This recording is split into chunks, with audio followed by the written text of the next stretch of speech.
Bienvenidas y bienvenidos, alumnos de segundo año de educación secundaria.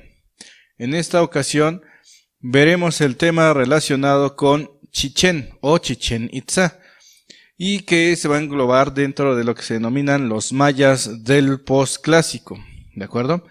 Así que no solamente veremos lo que es Chichén Itzá, sino también a grandes rasgos cómo se desarrolló el área maya durante el periodo posclásico, ¿de acuerdo? Pues bien, comencemos. Aprendizaje esperado. Vamos a aprender a identificar los rasgos más importantes del posclásico al comparar las ciudades de Tula y Chichén Itzá. Además, reconocerás el papel cada vez más importante de la guerra y de la militarización en las sociedades del periodo. Es decir, que en el video anterior vimos las características generales de la ciudad de Tula y cómo los toltecas, que fueron los habitantes de esta ciudad, influyeron en otras culturas de Mesoamérica, tan lejanas incluso como los mayas. Los mayas que se establecerían en el actual estado de Yucatán, lo que es en la península de Yucatán, las denominadas tierras bajas de los mayas. Pues bien, vamos entonces a hacer esa comparación entre Tula y Chichén Itzá, pero más que también enfocarnos en Chichén Itzá, veremos un poco más de grandes rasgos de otras ciudades del periodo posclásico en el área maya. Pues bien, el contexto. En el área de la península de Yucatán, la civilización maya recibió influencia de los toltecas, lo que originó el surgimiento de ciudades militaristas en la región maya, o sea, en Yucatán. Una de esas ciudades fue Chichén Itzá, la cual destacó por la construcción de edificios como el templo de Kukulcán, el cual es considerado una de las maravillas modernas de la humanidad, lo que es el templo de Kukulcán, que allá en Chichén Itzá se le denomina como el castillo, ¿va? Vamos a ir viendo esta estructura, no hay ningún problema. Vamos por partes, ¿va? También es necesario aclarar que muchas ciudades mayas costeras, ya hacia el posclásico tardío, realizaban el comercio a larga distancia a través de la navegación, la cual fue muy importante para estos mayas de lo que es del posclásico, ¿de acuerdo? Pues bien, vamos a continuar con este tema. Vamos a ubicar entonces estas principales ciudades mayas del periodo posclásico. Los que tenemos aquí como puntito son los sitios del periodo clásico, del año 100 al 900. Son estas ciudades que ya anteriormente ustedes vieron en temas que ya pasaron. Por ejemplo, cuando vieron la cuestión de Calakmul, la ciudad de Palenque, Toniná, etcétera. Todas estas ciudades que estamos viendo aquí, que se denomina de las tierras altas mayas, ya habían sido abandonadas, ¿ok? Ya se había dado un proceso hacia el 900 llamado como el colapso maya. Se cree que los mayas, o se le denomina como colapso maya, porque muchas ciudades del periodo clásico pues fueron abandonadas para posteriormente estas sociedades que vivían en estas ciudades migraran a otros lugares. Algunos de estos mayas migraron sobre todo a la que es a las tierras bajas, que es la península de Yucatán, que actualmente tenemos a Yucatán, Quintana Roo y Campeche, ¿de acuerdo? Estas son las ciudades denominadas o la zona denominada de las tierras bajas mayas. Pues bien, como estamos viendo aquí, se desarrollaron sitios del posclásico que van a estar marcados aquí en este mapa como si fuera un cuadrado, ¿verdad? ¿Cuáles fueron esas principales ciudades? Pues fueron Etzna, Uxmal, Xibixaltún, Mayapán, Chichén Itzá, y que estas más que nada forman parte del posclásico temprano. Ya del 1325, 1200 en adelante, estaríamos hablando del posclásico tardío, y ahí se estarían estableciendo entonces la mayoría de las ciudades costeras de Quintana Roo, sobre todo Cobá, Tulum, Xcaret, Xel-Há, etc. ¿De acuerdo? Entonces, en el área maya, hacia el posclásico, ¿sí?, estas principales ciudades se establecieron en las tierras bajas, es decir, en lo que hoy es la península de Yucatán, ¿de acuerdo? Ya existían desde el clásico, sí, algunas ciudades ya existían en esta área desde el clásico, pero van a tener su esplendor hacia el posclásico, particularmente el posclásico temprano, si hablamos de Chichén Itzá, y posclásico tardío, la zona costera de los mayas, ¿de acuerdo? Bueno, pues vamos a ver cuáles son a grandes rasgos las características sociales, económicas, políticas y culturales de estos mayas del posclásico. La sociedad maya del posclásico era militarizada y estaba estratificada en dos clases principales. Recordemos siempre que vamos a tener la clase privilegiada y la no privilegiada. Entre la clase privilegiada va a estar conformada por gobernantes, sacerdotes, la nobleza y guerreros de alto rango, capitanes, generales, los líderes principales del ejército o de estos ejércitos mayas. Esos van a ser entonces en general la clase privilegiada. Recordemos que los gobernantes en aquella época no solamente van a tener una función únicamente religiosa ni de gobierno, sino también militar. A este sistema donde se conjuga lo militar, lo político y lo religioso se le denomina teocracia militar. Por lo tanto, las sociedades del posclásico maya eran sociedades teocráticas militares como la mayoría de los pueblos del periodo del posclásico, entre ellos ya dijimos los toltecas, ¿verdad? Bien, la clase no privilegiada van a ser los comerciantes, artesanos y campesinos, los cuales también tenían o debían de cumplir la función de guerreros, ¿ok? En el posclásico, toda persona que tuviera un oficio también debía de saber o tener conocimiento del uso de las armas, ¿ok? También formaban parte de la clase guerrera, la mayoría de los habitantes de estas ciudades del posclásico, ¿de acuerdo? Por eso es que se denomina o se dice que eran sociedades militaristas, ¿ok? Entonces, esa es más que nada la estratificación social de los mayas del posclásico. Sí, aquí estamos viendo entonces esta pirámide social, teniendo principalmente a los gobernantes, ¿verdad? Estos Halachwinik, como se les llama en maya, gobernantes supremos, la nobleza, comerciantes que tenían ciertos privilegios, artesanos y campesinos que recuerden que también eran guerreros, y los esclavos o los prisioneros de guerra que eran sacrificados. En el área maya eran sacrificados tanto en los cenotes como también en las piedras de sacrificios, ¿ok? También se les extraía el corazón y también consumían después la carne de sacrificado, sobre todo los que habían capturado pues a prisionero de guerra, ¿de acuerdo? Esas sociedades o las características sociales de los mayas del posclásico. ¿Cuáles serían su economía? La principal economía de los mayas era la agricultura. Recuerden siempre, maíz, frijol, chile y calabaza. El comercio, pero también como estamos hablando de zonas tropicales, en algunos lugares, quizás no del posclásico, pero en el área maya sí se desarrolló lo que es el cultivo del cacao, ¿ok? Al menos en la parte de las tierras altas, en lo que es Chiapas y toda esta parte, ahí sí se cultiva todavía el cacao. Entonces la principal economía de los mayas era la agricultura, el comercio y la guerra. Sabemos que la guerra sirve para poder obtener, conquistar otros pueblos y de ellos obtener tributos, ¿de acuerdo? El comercio entre los mayas de esta época, de los mayas del posclásico, se realizaba sobre todo bordeando las costas del mar Caribe, con las que intercambiaban productos con otras ciudades mayas o de lugares tan lejanos como en Centroamérica, ¿ok? Es decir, que los mayas del posclásico, vamos a regresarnos tantito al mapa, ¿sí? La mayoría de los pueblos costeros, como insistimos, como Tulum, como Xel-Há, como Xcaret, todos estos puertos, ¿verdad?, intercambiaban, como también los que vivían en la isla de Cozumel, que estamos viendo aquí, todos estos pueblos mayas hacían o navegaban a través de las costas del Mar Caribe, e inclusive llegando a partes tan lejanas como a Centroamérica. Era un comercio a larga distancia a través de las costas, ¿de acuerdo? Y como ya dijimos, la guerra les permitía obtener tributo y prestigio de una ciudad.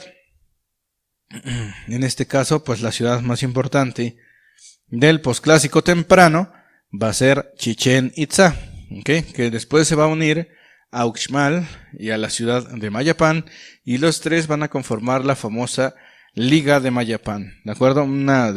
Una unión entre estas tres ciudades para poder dominar la región de la península de Yucatán. Es al menos, por lo menos, el registro que se tiene de estas tres ciudades importantes, que aún podemos visitar sus ruinas arqueológicas.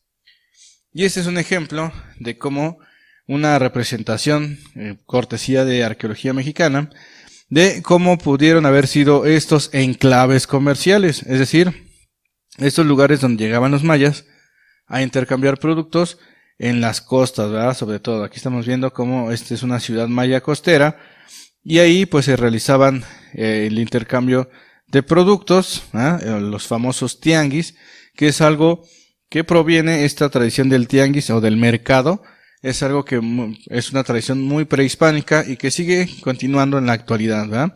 En la actualidad aún tenemos cerca de nuestros pueblos o de nuestras ciudades importantes, tianguis o mercados que se ponen cierto periodo de tiempo. Pues así también los mayas prehispánicos del posclásico, también pues realizaban cada cierto tiempo pues estas reuniones comerciales, donde se realizaba a través del trueque, intercambiar productos por otros. Entonces observen todo lo que se vendía en estos lugares, como metates, como pescado, venados, guajolote, tortugas, etcétera, ¿sí? Esto que estamos viendo aquí, dijimos, es una interpretación de cómo pudieron haber sido estos mercados o estos tianguis, ¿ok? Y aquí estamos viendo a la mayoría de las personas o los miembros de la sociedad. Esta es una mujer de la élite, ¿verdad? Este es un importante o un señor importante dentro de los mayas por su vestimenta, por su bastón. Y ahí aquí estamos viendo pues comerciantes, ¿verdad?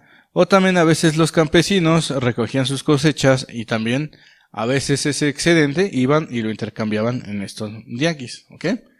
Bien, este es el mural de los guerreros que se encuentra en la ciudad de Chichén Itzá, donde podemos observar la importancia de lo que es la navegación, costera para esta época, lo cual sirvió, en este caso, para transportar a lo que son los soldados, pero que también sirvió, ya lo sabemos, ya lo hemos visto, para poder intercambiar productos lejanos, en lugares lejanos. Entonces veamos este mural de mural de los guerreros, porque aquí estamos viendo estos guerreros. Algo que se va a representar siempre en el arte de todas las culturas del posclásico es todo lo que tiene que ver con la guerra. Y se van a plasmar sobre todo, pues, guerreros, aquí como lo estamos viendo, estos guerreros que están aquí de Chichén Itzá. ¿Cuáles fueron las características políticas de los mayas? Pues ya dijimos que la política maya era una teocracia militar, al igual que todos los gobiernos de estas ciudades del posclásico, ¿sí? Que tenían como principal gobernante a un señor importante, por eso se les denomina en aquella época como los señoríos, ¿ok?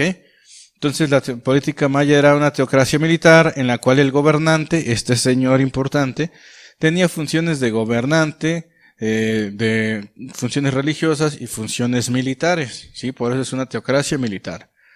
La mayoría de ellos estaban relacionados al linaje de la serpiente emplumada.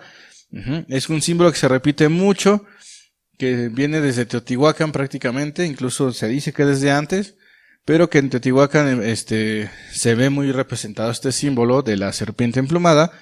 En Tula nace una persona que se le adjudican los símbolos de esta deidad, que ya después se va a convertir en deidad, y ya para el posclásico tardío, prácticamente, pues ya es un dios, este personaje, un héroe mítico muy importante, ¿no? El famoso Seacatl Topiltzin, que en el área maya se va a llamar no Quetzalcóatl, sino Cuculcán, que es lo mismo, serpiente emplumada. Entonces se cree que esa cuestión de la serpiente emplumada, más que también ser un dios, era un linaje, una familia que tenía este linaje de la serpiente emplumada. Entonces se ha llegado a decir que Chichén Itzá es como una extensión de Tula en Yucatán. Están muy relacionadas estas dos ciudades, tanto los toltecas como los mayas, que les llaman así, mayas toltecas de Chichén Itzá. Lo vamos a ver un poco más adelante, cómo se va a dejar sentir esta influencia de Tula aquí en Chichén Itzá. ¿Ok? Pero estamos hablando a grandes rasgos de las otras ciudades también del posclásico, ¿sí? Para que se entienda que no solamente es Chichén Itzá la única ciudad que se floreció durante el posclásico, sino otras más que, bueno, ya las estamos viendo a grandes rasgos. Entonces, aquí tenemos la representación de un gobernante que se encontró esta escultura en lo que es ahí en Chichén Itzá. Ya tiene rasgos toltecoides, vamos a decirle, o rasgos culturales del centro de México. ¿Sí? ¿En dónde se ven esos rasgos? Se ven sobre todo en lo que es en los pectorales, y se ve, o sea, en lo que es un tipo de adorno que va en el pecho, se le llama pectoral. Sí, todavía los símbolos maya, pues es tocado, pero ya el corte, el tipo de orejeras, ya es más tipo, o el tipo de rostro, ya es más como de la cultura del centro de México que de lo maya propiamente, ¿sí? Entonces hay como que este estilo artístico muy tolteca lo vamos a encontrar aquí también en el área maya.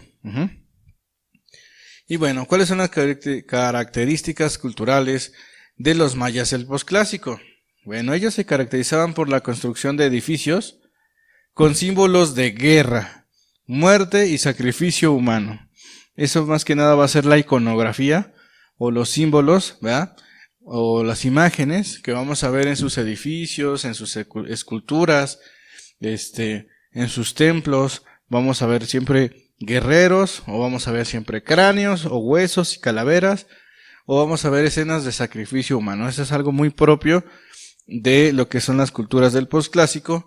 Y en Chichén Itzá, por ejemplo, se empezó a ver este tipo de representaciones por ahí del 900 en adelante. Es decir, cuando empezaron a llegar estos grupos toltecas aquí a lo que es a Chichén Itzá, ¿verdad?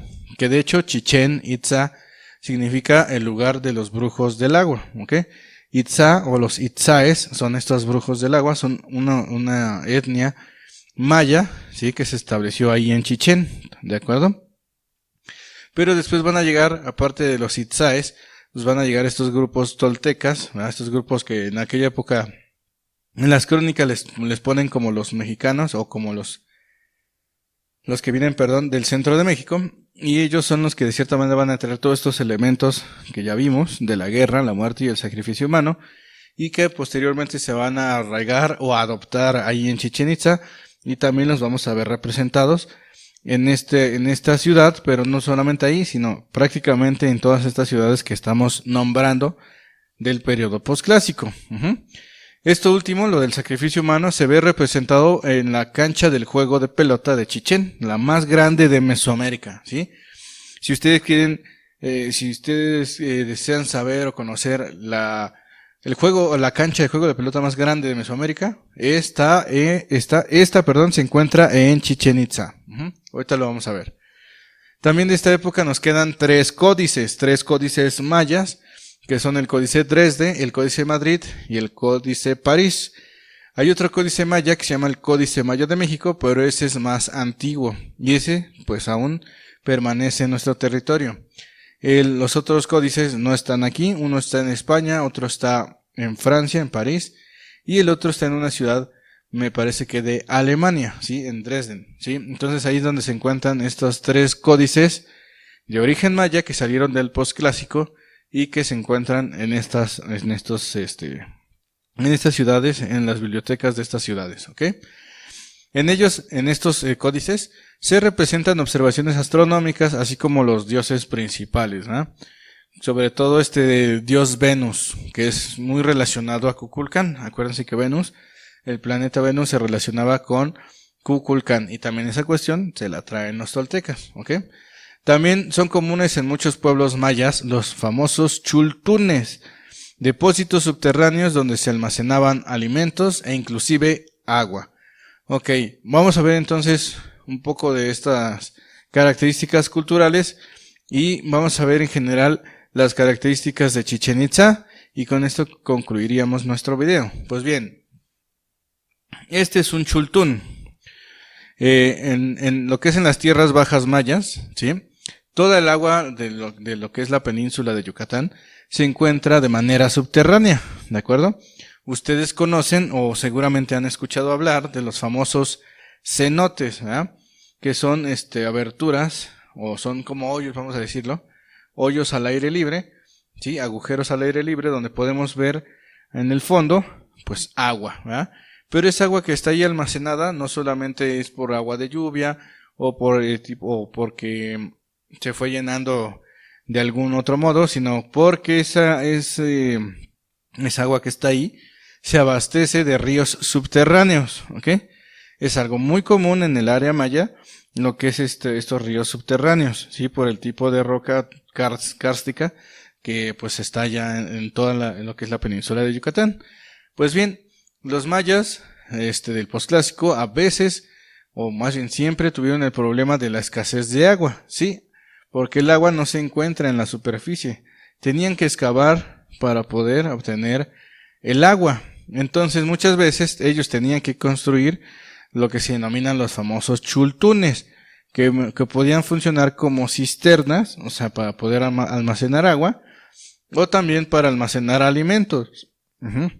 Evitar que llegaran los roedores o algún otro animal y pues se comiera estos productos, ¿verdad? Por eso ellos, los mayas, perforaban la roca madre, que es la más dura, ¿verdad? Cuando excavamos y encontramos la piedra más dura o las rocas más duras, esa es la roca madre. Bueno, ahí los mayas hacían esta perforación de la roca madre y ahí formaban un depósito subterráneo. Ahí podían entrar o ponerle, podían echar agua y convertirse en una cisterna, o podían poner o almacenar también sus alimentos. Este tipo de bóvedas subterráneas se llaman chultunes. Aquí tenemos una representación que realiza el arqueólogo Alejandro Villalobos de lo que es un chultún, ¿sí? Vean cómo lo podían utilizar para almacenar agua y cómo obtenían agua de ese chultún. Eso es algo muy propio de la región maya de Yucatán y del posclásico, ¿de acuerdo? Pero vamos entonces ahora sí a lo bueno, Chichén Itzá, ¿ok? Aquí tenemos el plano elaborado o el croquis elaborado por el Instituto Nacional de Antropología e Historia, y podemos nosotros notar que esta ciudad de Chichén Itzá se estableció cerca de dos cenotes, el cenote Ixtoloc y el cenote de los sacrificios o el gran cenote de Chichén Itzá. También se ha descubierto por investigaciones recientes que debajo del templo de Kukulcán o del llamado castillo se encuentra también otro cenote. ¿Ok? ¿Qué quiere decir? Que en lo que es en Chichén Itzá, se asentaron cerca de donde pudieran obtener agua. Y en este caso lo obtenían de estos cenotes. ¿Ok? Bien. La estructura general de lo que es la ciudad, ¿sí? Que solamente se ha encontrado o explorado el 10%, esto solamente es el 10% de lo que fue la enorme ciudad de Chichén Itzá, pues cuenta con su gran juego de pelota, el edificio del observatorio, el famoso castillo o templo de Kukulcán, donde se ve el fenómeno de la serpiente emplumada que desciende durante los equinoccios, y donde vamos a ver la influencia tolteca en el famoso templo de los guerreros, ¿sí? Que se denomina como el templo de las 1000 columnas, y lo que es el templo de las mesas, ¿ok? Esto se parece prácticamente a la estructura que vemos en Tula del Palacio Quemado, ¿sí? Se parece a lo que es el Palacio Quemado, lo que es el templo de las mesas, Y también vemos que arriba de este templo, ¿sí?, de los guerreros, también tenemos una especie de columnas donde estaban rematados con unas serpientes, como también se cree se encontraba o funcionaba este edificio en donde se encuentran allá en Tula los atlantes de Tula, ¿de acuerdo? Entonces ahí se ve ese parecido entre lo tolteca y lo maya, ¿ok? Y algunos de estos edificios pues empezaron a construir por ahí del 900, es decir, ya cuando se encontraban los toltecas en su pleno apogeo, ¿ok? Pues bien, aquí está entonces una vista isométrica más o menos de lo que es el sitio de Chichén Itzá. La estrella de esa zona arqueológica pues va a ser el famoso castillo o el templo de Kukulcán, el cual pues lo podemos ver aquí, en esta reconstrucción que se realizó de lo que es esta ciudad prehispánica. Aquí pues estamos viendo que solamente es el 10%, pero recuerden, probablemente este bosque que está aquí rodeando no se encontraba, porque solamente se ha encontrado el 10%. O sea, falta todavía mucho por explorar en toda esta zona de selva que rodea a la actual ciudad de Chichén Itzá, que tampoco no se encuentra totalmente abandonada. Cerca también de la zona arqueológica también hay casas modernas, ¿sale? Bueno, en aquella época entonces, vean de qué tamaño estaba el gran juego de pelota. Vean el tamaño de esta persona y vean entonces lo monumental que era este juego de pelota, ¿ok?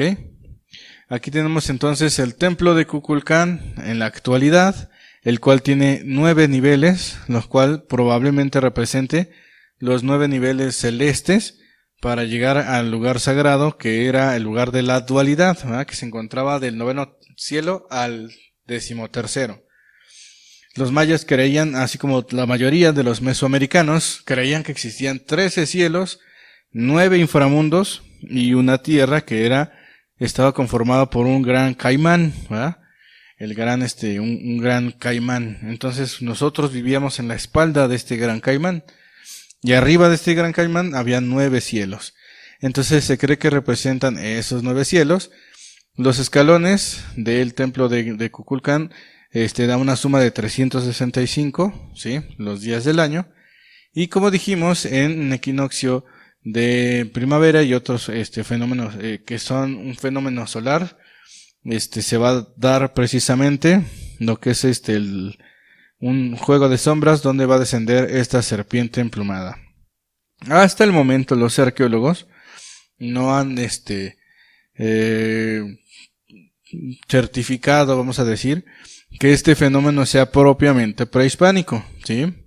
Sin embargo, pues este fenómeno pues atrae muchos turistas y pues es algo que se debe de preservar como una tradición quizás moderna, ¿verdad? Pero se cree que en la época prehispánica ese fenómeno no era del todo algo que marcara un hito o algo así muy importante dentro de la sociedad prehispánica. Al final de cuentas, los prehispánicos tenían otros métodos para saber periodo de siembras, periodo de cosechas, periodo de siembras, ¿ok? Porque ellos, ¿cómo se llama? Perdón, porque ellos pues estaban habituados a las observaciones astronómicas, ¿ok? Pues bien, ese es el famoso templo de Kukulcán o de la serpiente emplumada, que es la actual maravilla moderna de la humanidad, ¿ok? Una vista aérea del gran juego de pelota, enorme juego de pelota, el más grande de Mesoamérica. Imagínense prácticamente de 3 a 4 metros este muro que estamos viendo aquí. Imagínense tener que anotar ahí esta pelota a esa altura, pues realmente es una cancha destinada a los dioses, ¿verdad? Acuérdense que en el juego de pelota se daba esta cuestión de la lucha entre el día y la noche, ¿ok? Sobre todo era su gran simbolismo de la dualidad. Veamos entonces sus templos en aquella época, en Chichén Itzá. Los templos eran cubiertos por cal, ¿eh? Y también se pintaban, tenían colores. Y siempre hay unos edificios que están rematados con un personaje que tiene como una nariz curva y que tiene anteojeras. Ese personaje es el dios de la lluvia, que en maya es Chaak, ¿sí?, que en náhuatl es Tlaloc, o sea, esta misma como deidad del agua también es muy compartida en gran parte de Mesoamérica, y lo podemos ver aquí estos remates de Chaac, el dios de la lluvia entre los mayas. Así, aquí hay un acercamiento para que veamos la representación de este Chaac con su bigotera y con sus anteojos, ¿sí? Así eran más o menos estos edificios importantes dentro de Chichén Itzá. Aquí estamos viendo, ¿sí?, una escena de sacrificio humano que está representado en lo que es en el gran juego de pelota. Aquí estamos viendo el dibujo para que podamos verlo de una mejor manera. Estamos viendo un guerrero ataviado, ¿sí?, con como si estuviera como jugador de pelota, ¿sí? Estos son, digamos, el uniforme que usaban los jugadores del juego de pelota. Y uno de ellos, quizás, se cree generalmente que era el que perdía, el que era sacrificado a los dioses. Aquí le cortaron la cabeza y de la cabeza la sangre sale en forma de serpiente, que empieza esta cuestión de las serpientes, empieza pues a generar un montón de vegetación. Igual un elemento que probablemente se relacione con la fertilidad, la sangre fecundando la tierra para fertilizar lo que es pues generar la vegetación, o sea, un símbolo de fertilidad, ¿ok? Aunque recuerden también que la sangre es el alimento de los dioses durante el posclásico, sobre todo la sangre y los corazones humanos, que por eso estamos viendo aquí estos corazones, ¿verdad?, o forma de corazones humanos. Y como les dije, un elemento muy propio de los símbolos del posclásico son los cráneos, la muerte y el sacrificio humano, ¿sí? Entonces estamos hablando aquí ya de mayas del posclásico, ¿sí? Como les digo, la calavera, ¿sí?, o los cráneos es un elemento muy propio del posclásico, y va a haber algo que se llama el tzompantli, que es una palabra en náhuatl, pero que se utiliza para definir muro de cráneos. Eso significa tzompantli. En la época prehispánica era muy común que se le cortara la cabeza a los sacrificados y se colocara esa cabeza en una,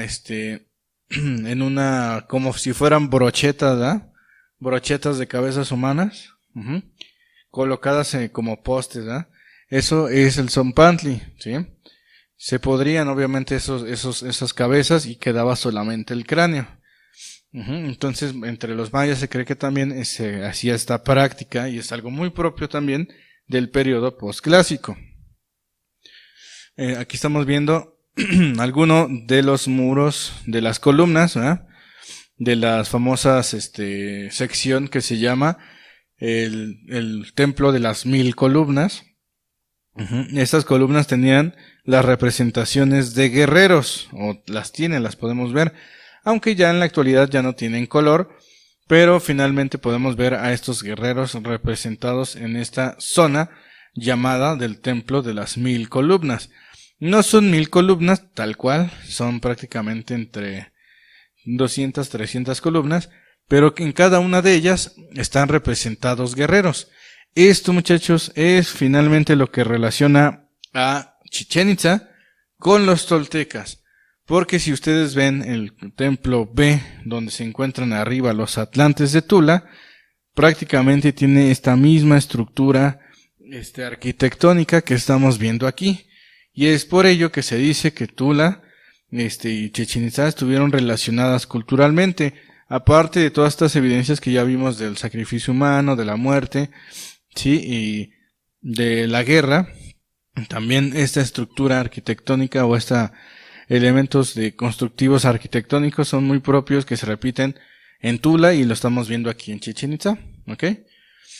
Entonces aquí estamos viendo la reconstrucción de estos templos de las 1000 columnas, sí, y cómo tenían estos edificios su remate de serpientes emplumadas o cuculcanes, ¿verdad? Que también esto lo vemos en Tula, ¿de acuerdo?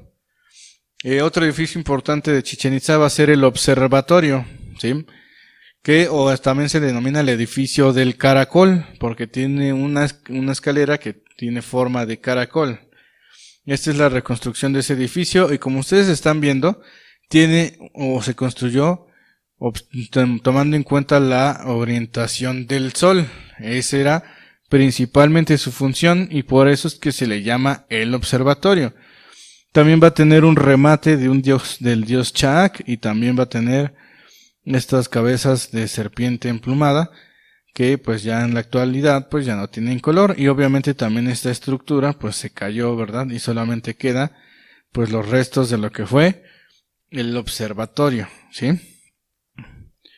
Y vamos a ver el templo de los jaguares, otra vez con este elemento de la serpiente como columnas que sostienen el templo, ¿ah? Y se llama el templo de los jaguares porque aquí vamos a ver la representación de unos jaguares. Si no se ve, aquí están. Entonces aquí estamos viendo el templo de los jaguares porque tienen ese nombre. También este elemento tipo jaguar o de felinos también están en Tula, ¿sí? Entonces, como ven, Tula y Chichén Itzá se parecieron prácticamente y por eso se cree que entre los años 900 llegó esta influencia de Tula a lo que es a Chichén Itzá, y por eso es que vemos estos elementos que tanto se repiten en lo que es en el centro de México como también aquí en Chichén Itzá. Pues bien, hasta aquí el video. Espero haya sido de su agrado y hayan podido contrastar pues, esta diferencia entre los mayas del clásico y los mayas del posclásico. Son totalmente diferentes, pues estos mayas que ya tienen un apego más a lo que es la guerra, al sacrificio humano y lo que es al simbolismo de la serpiente emplumada, y sobre todo lo que es la cuestión de pues la preservación de los dioses, ¿no? Toda la cuestión militar y de la muerte se va a representar en estas ciudades del posclásico tardío. Pues bien, muchas gracias, nos estamos viendo, cuídense mucho, hasta la próxima.